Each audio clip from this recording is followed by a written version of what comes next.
ask you about Always Jovi. How did that Yeah, happen? You're now like official tribute Bon Jovi band, right? yeah, of course, man.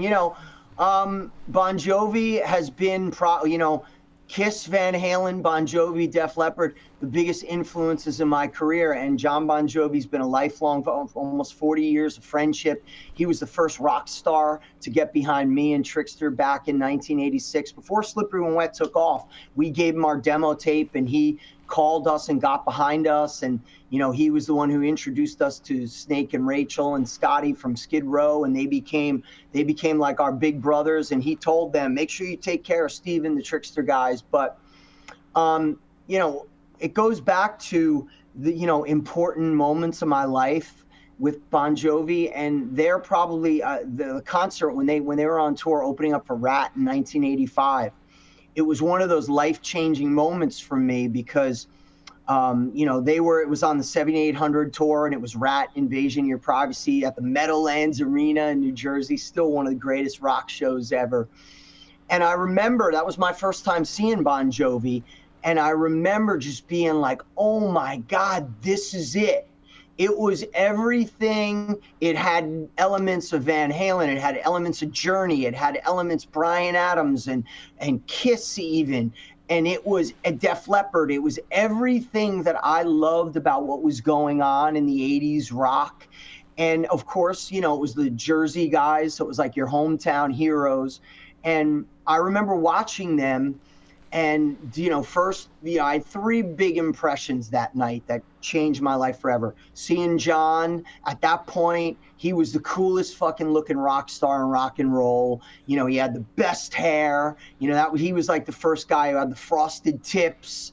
And it was like, man, there was nobody cooler. He was like David Lee Roth meets Steve Perry meets Brian Adams, all wrapped up in one. The way he sang and the way he performed.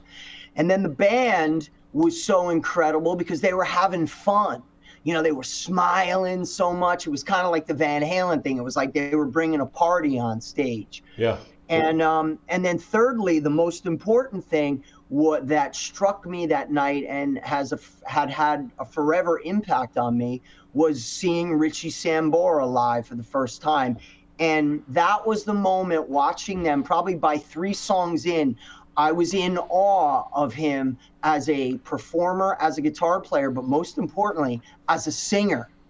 And that was the night that I saw him and I went, I have to become just like that, a lead singer, guitar player that is going to put those great harmonies and support the lead vocalist like I did with Pete, with Trickster. Yeah. And that was it. And then, here I am, 40 years later with my brand new Always Jovi Bon Jovi tribute band that I'm so proud of, and I can't wait to get this show out on the road, man, because we are, like I said, it's a tribute like no other.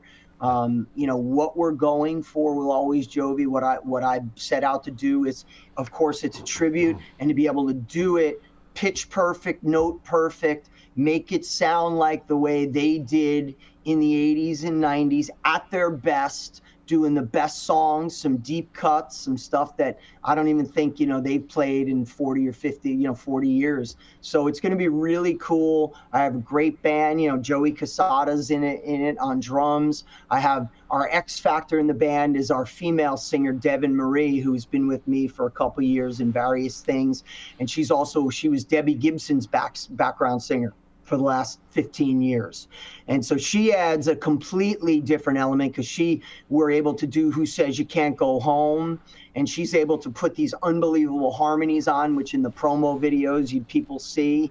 And it's a unique thing. And of course, it's a great visual because she's beautiful. So it's really, really cool in that respect. And then my guitar player, Fred Gorhow, he's with me in the Wizards of Winter, been a dear friend for a long time. He plays the Sambora stuff to the T.